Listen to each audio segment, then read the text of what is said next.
आंशिक ज्ञान दिया है। संपूर्ण ज्ञान आप इसी पुस्तक के पेज नंबर 603 से 670 तक पढ़ें। इसमें बताया है कि दुर्गा देवी तथा ज्योति निरंजन ने भोग विलास अर्थात सेक्स करके 3 पुत्र ब्रह्मा विष्णु तथा शिव की उत्पत्ति की। काल प्रतिदिन 1 लाख मानव शरीरधारी प्राणियों को खाता है, अपने तीनों पुत्रों को भी खाता है। संत गरीबदास जी को भी परमेश्वर कबीर जी धर्मदास जी की तरह मिले थे, उनको सत्यलोक लेकर गए थे, फिर वापस छोड़े थे। उसके पश्चात संत गरीबदास जी ने भी परमात्मा से प्राप्त ज्ञान बताया। क्या बताया? माया आदि निरंजन भाई, अपने जाए आपे खाई। ब्रह्मा विष्णु महेश्वर माया और धर्मराया कहिए, इन पांचों मिल प्रपंच बनाया, वाणी हमारी लइए। ज्ञान बोध पेज नंबर 23 का सारांश। कबीर ऐसा राम कबीर ने जाना, धर्मदास सुनिए दे काना। अब बहुत सारे लोग कह देते हैं कि कबीर जी तो राम की भक्ति करते थे, श्री रामचंद्र जी की भक्ति करते थे। बहुत सारी ऐसी वाणियां हैं, वैसी एक ये वाणी है। क्या कह रहे हैं कबीर परमात्मा? ऐसा राम कबीर ने जाना, धर्मदास सुनिए दे काना। यहां पर कबीर जी अपने आप को दास भाव में रखते हुए, एक भगत की भूमिका करते हुए, और अपने से अन्य धर्मदास जी को किसी और राम अर्थात परमात्मा के बारे में बता रहे हैं। ये जो राम शब्द है ना, राम है, ये राम जो है ये त्रेता युग में श्री दशरथ के पुत्र श्री रामचंद्र जी के लिए नहीं है। राम एक शक्ति बोधक शब्द है। राम का अर्थ है परमात्मा, भगवान, अल्लाह, गॉड, ईश्वर, प्रभु। जबकि श्री रामचंद्र जी के तो शरीर का नाम था राम। राम शब्द तो उनकी पहचान थी, उनकी इस मिट्टी का नाम था, शरीर का नाम था राम। जैसे किसी के शरीर का नाम है दौलत राम, राम प्रकाश, ओम प्रकाश, वो उनके शरीर की पहचान है। ऐसे श्री रामचंद्र जी के शरीर की पहचान थी राम, रामचंद्र। राजा दशरथ ने अपने बेटे का नाम रखा था राम। वो रामचंद्र वो राम नहीं है जिसने पूरी सृष्टि रची है, सारे संसार का भरण पोषण कर रहा है। तो मात्र इसी बात से ये कह देना कि कबीर जी तो राम की भक्ति करते थे, ये उनके आध्यात्मिक नासमझी है, अज्ञानता है, नादानी है।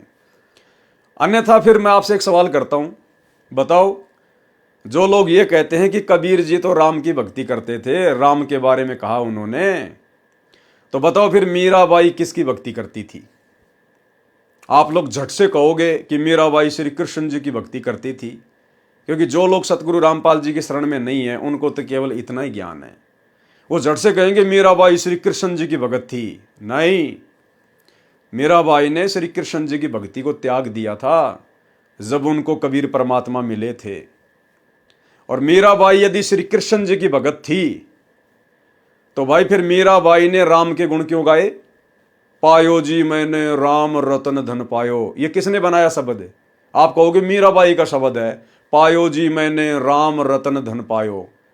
तो मीरा तो आप लोगों के अनुसार श्री कृष्ण जी की भगत थी ना, फिर राम के शब्द क्यों गा रही है? राम का अर्थ होता है परमात्मा।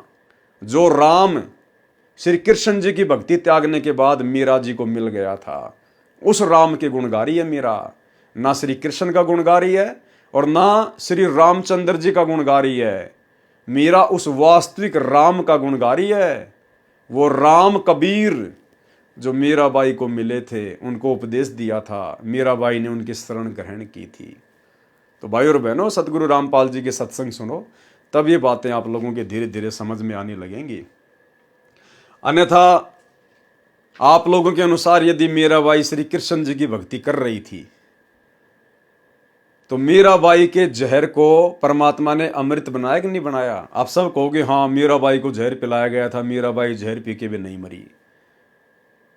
अब यदि मीराबाई श्री कृष्ण जी की भक्ति करती थी तो श्री कृष्ण जी का तो अंत समय, उनकी मौत, उनकी मृत्यु एक जहरीले तीर के लगने से हुई। आप सबको पता है, जंगल में पैर पे पैर रख के सो रहे थे, एक शिकारी ने उनके पैर में जहर बुझा हुआ तीर मारा, हाय हाय करके मरे। तो भगवान तो जहर से मर रहा है और भगवान की भगत को जहर का असर भी नहीं हो रहा, तो वो भगत बड़ा हुआ या फिर वो श्री कृष्ण भगवान बड़ा हुआ? तो भाई मीरा उस वास्तविक राम की भक्ति करती थी, कबीर अल्लाह की भक्ति, जो कबीर अल्लाह वर्तमान में सतगुरु रामपाल जी की सूरत में धरती पे प्रकट हैं। ये हैं वो कबीर अल्लाह जिसकी मीरा भक्ति करती थी। कबीर ऐसा राम कबीर ने जाना, धर्मदास सुनिए देकाना। सब जीवों को दीक्षा देही, सतनाम बिन पुरुष द्रोही। ज्ञानहीन जो गुरु कहावै, आपन भूल्या जीवन भुलावै। ऐसा ज्ञान चलाया भाई, सत साहब की सुध बिसराई। या दुनिया दो रंगी भाई, जीव गह शरण काल की जाई। भावार्थ, कबीर परमेश्वर जी ने कहा कि हे धर्मदास, कान देकर यानी ध्यान से सुन ले, जो सबसे भिन्न परमात्मा है वह मैंने जाना है। जो सतनाम की दीक्षा नहीं लेता और जो गुरु सतनाम नहीं जानता, या जो अधिकारी न होकर सतनाम की दीक्षा देता है, वह परमेश्वर का द्रोही है। जो अधिकारी ना होकर सतनाम की दीक्षा देता है वो क्या है? परमात्मा का द्रोही। इसलिए दास कहता है, ये जितने भी नाम दीक्षा के अंदर जगह जगह 500 या 700 सतलोक आश्रम मैनेजमेंट हरियाणा ने खोल रखे हैं, और इन नामदान सेंटरों पर जितने भी लोग बैठे हुए हैं जो सतनाम की दीक्षा देते हैं, ये सब परमेश्वर के द्रोही हैं, सतगुरु रामपाल जी के। क्योंकि यहाँ परमात्मा क्या कह रहे हैं कि जो अधिकारी नहीं है और जो सतनाम की दीक्षा देता है वो परमात्मा का द्रोही है। तो वही आज तक तो सतगुरु रामपाल जी भगवान ने किसी को भी डीवीडी से नाम उपदेश दिलवाने की सेवा नहीं दी। परमेश्वर ने अभी तक किसी को भी नियुक्त नहीं किया है। आप इसी कबीर सागर के सरलार्थ में पहले पेज नंबर 78 पर पढ़ चुके हैं, और आपको सतगुरु रामपाल जी के सत्संगों में, उनके प्रवचनों में कहीं भी आपको ये सुनने और देखने को नहीं मिलेगा कि उन्होंने किसी को भी डीवीडी से नाम दीक्षा दिलवाने की सेवा दी है। जिस दिन परमात्मा किसी को भी अधिकारी नियुक्त करेंगे डीवीडी से उपदेश दिलवाने के लिए, परमेश्वर पूरी संगत में सार्वजनिक करेंगे ताकि कोई उंगली भी ना उठाए। तो वर्तमान में काल प्रेरणा से परमात्मा के द्रोही बनकर बैठे हुए भगत, द्रोही बनकर, जिनकी खुद की मर्यादा खंडित है, जो खुद तो राजनीति कर रहे हैं, स्टेडियम बना रहे हैं, आश्रम में हॉस्पिटल खोल रहे हैं, गुंडों की सीबीआई जांच का समर्थन कर रहे हैं, भक्तों के दान धर्म का पैसा गुंडों की सीबीआई जांच में लगा रहे हैं, आरक्षणों का समर्थन कर रहे हैं, संगत को बैठा रहे हैं उन रैलियों में, आरक्षण वालों को संगत के दान का पैसा चंदे के रूप में दे रहे हैं, मुसलमानों का विरोध कर रहे हैं, हिंदुओं का पक्ष ले रहे हैं, जाति और धर्म की राजनीति कर रहे हैं। भला वो कैसे अधिकारी हो सकते हैं और कैसे उनके नाम सुरक्षित हो सकते हैं? इनके तो नाम भी खंड और इनकी तो मर्यादा भी खंडित है। अब ऐसे लोगों के द्वारा जो उपदेश लिया जा रहा है, उन लेने वालों का भला कहां से हो जाएगा? जो अधिकारी न होकर सतनाम की दीक्षा देता है वह परमेश्वर का द्रोही है। यह दुनिया दोगली है, हमारा ज्ञान सुनकर नाम दीक्षा लेकर फिर से वही पूजा काल वाली करने लगती है। और सतगुरु रामपाल जी की संगत में सत्सेवकों को छोड़कर ये जितने भी भगत भाई बहन हैं जो आश्रमों से जुड़े हुए हैं, ये सतगुरु रामपाल जी से दीक्षा लेकर काल वाली पूजा कर रहे हैं, काल वाली। क्योंकि सतगुरु रामपाल जी का जो पंथ है वो है 13वां यथार्थ कबीर पंथ, और 13वें यथार्थ कबीर पंथ के भगवान है स्वयं सतगुरु रामपाल जी। जबकि इन आश्रमों में तो 12वें पंथ के भगवान की भक्ति हो रही है, क्योंकि 12वें पंथ का भगवान है दाढ़ी मूछ वाला नकली कबीर। दाढ़ी मूछ वाला नकली कबीर है 12वें पंथ का भगवान। 13वें कबीर पंथ के भगवान है सतगुरु रामपाल जी। तो आज भी सतगुरु रामपाल जी की सतलोक आश्रमों से जुड़ी हुई 90% संगत 12वें पंथ के नकली कबीर की भक्ति कर रही है, सतगुरु से दीक्षा लेने के बाद भी। यह दुनिया दोगली है, हमारा ज्ञान सुनकर नाम दीक्षा लेकर फिर से वही काल वाली पूजा करने लगती है। ऐसा ज्ञान संसार में फैला दिया, सत साहिब यानी सच्चे परमात्मा परम अक्षर ब्रह्म का नाम ही भुला दिया। ज्ञान बोध पेज 24 से 26 तक सामान्य ज्ञान है।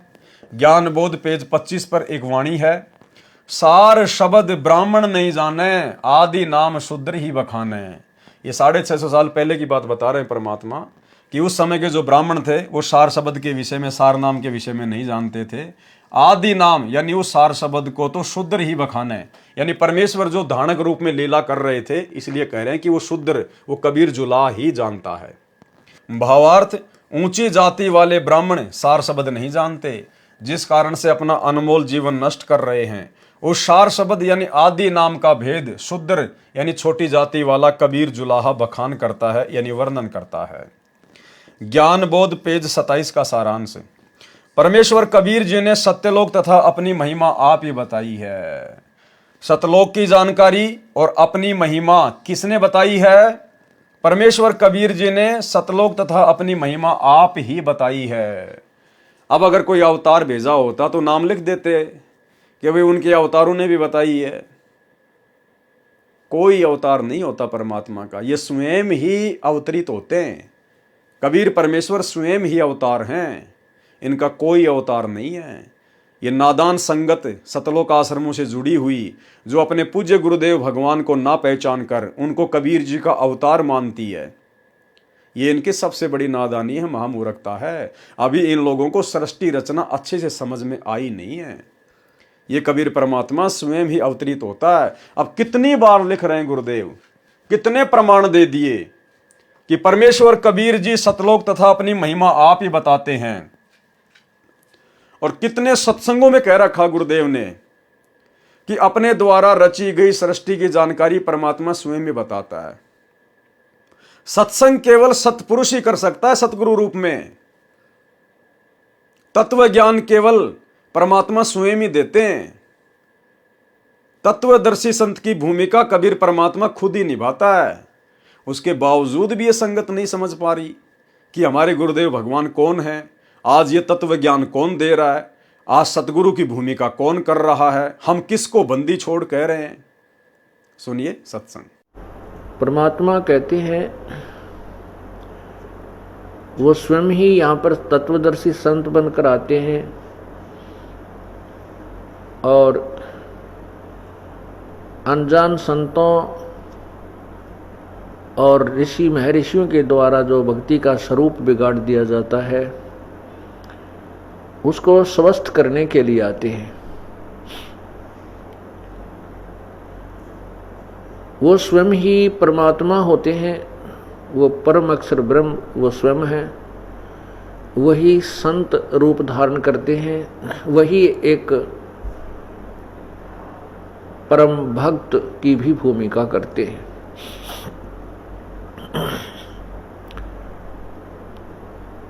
वो हमारे लिए एक उदाहरण छोड़कर जाते हैं। अपनी अमृतवाणी सौ संवेद अपने मुखारविंद से वो इस तत्व ज्ञान का उच्चारण करके और एक अनमोल वस्तु हमारे को प्रदान कर जाते हैं। उसी तत्व ज्ञान में अर्थात सौ संवेद में क्या कहते हैं कबीर, राम बुलावा भेजिया दिया कबीरा रो, जो सुख है संत के संग में वो बैकुंठ में न हो। तो भाई और बहनों, आप और हमारी समस्त ब्रह्मणाओं का परमात्मा ने समाधान कर दिया है। आप और हमारे ऊपर विशेष रजा है गुरुदेव की। परमेश्वर कबीर जी ने सतलोक तथा अपनी महिमा आप ही बताई है। अपनी महिमा हम आप बखानी। परमात्मा कहते ना धर्मदास जी को कि अपनी महिमा हम आप बखानी। कहा है कि अनामी पुरुष का ज्ञान बताया है, निअक्षर अर्थात जो अक्षर से भिन्न है उसको मेरे अतिरिक्त कोई नहीं जानता। अमर लोक यानी सतलोक में परमेश्वर का अमर शरीर है। उस लोक में अकाल पुरुष अर्थात अविनाशी परमात्मा स्वयं रहता है। धर्मदास जहां वास हमारा, काल महाकाल ने पावे पारा। क्या कह रहे भाई और बहनों, वाणी को समझना। कबीर परमेश्वर ने धर्मदास जी को क्या कहा कि धर्मदास जहां वास हमारा, कि धर्मदास जहां पर मैं निवास करता हूं, कहां पर? सतलोक में। काल महाकाल ने पावे पारा।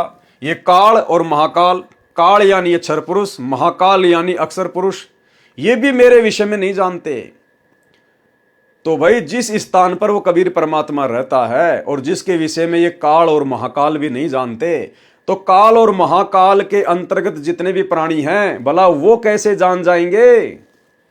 तो सतगुरु रामपाल जी यदि काल के अधीन 21 ब्रह्मांड के कोई प्राणी होते तो भला ये हमें सृष्टि रचना कहां से बता देते, कैसे बता देते? ये अमर मंत्र मोक्ष मंत्र हमें कहां से दे देते?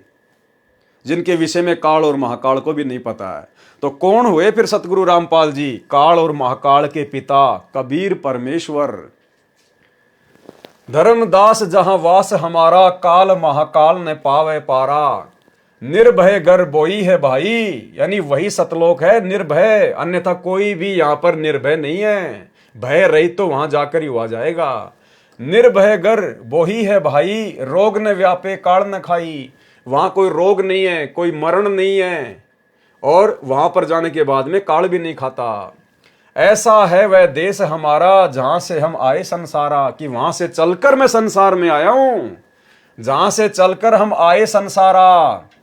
अन्यथा वही कबीर परमात्मा जो 650 साल पहले धर्मदास जी को ये बातें बता रहे हैं, उन्होंने खुद धर्मदास जी से अपने आप को छुपाया और कहा कि मेरे को तो उस परमात्मा ने भेजा है, सत्य पुरुष ने भेजा है तुम जीवों को ज्ञान समझाने के लिए। और यहां क्या कह रहे हैं? जहां से हम आए संसारा, कि मैं स्वयं उसी सतलोक से चलकर संसार में आया हूं।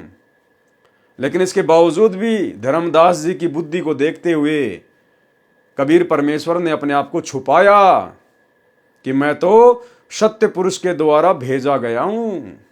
वो सत्य पुरुष तो सतलोक में रहता है।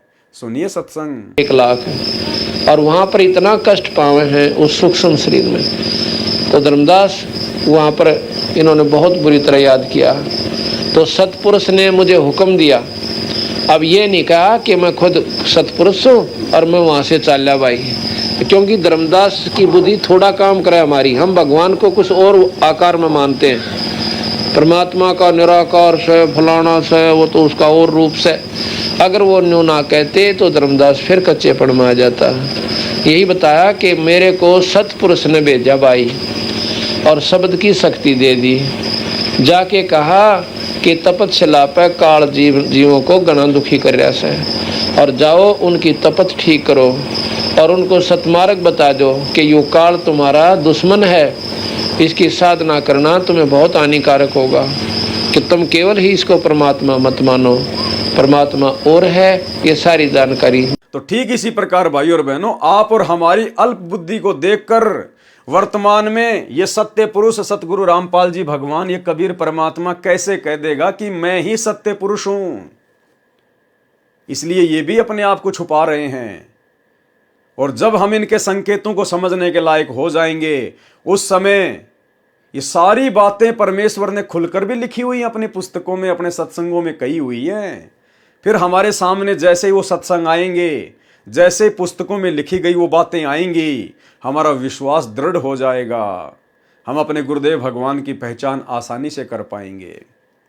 तो जब 650 साल पहले धरती पर स्वयं ही कबीर जी प्रकट थे और फिर भी धर्मदास जी के सामने अपने आप को छुपाया करते थे, तो भला भाई और बहनों, आप और हमारी बुद्धि धर्मदास जी से कुछ ज्यादा है क्या? आप और हम धर्मदास जी से कहीं ज्यादा पुण्य आत्मा है क्या? फिर आज ये परमात्मा कैसे अपना भेद बता देगा?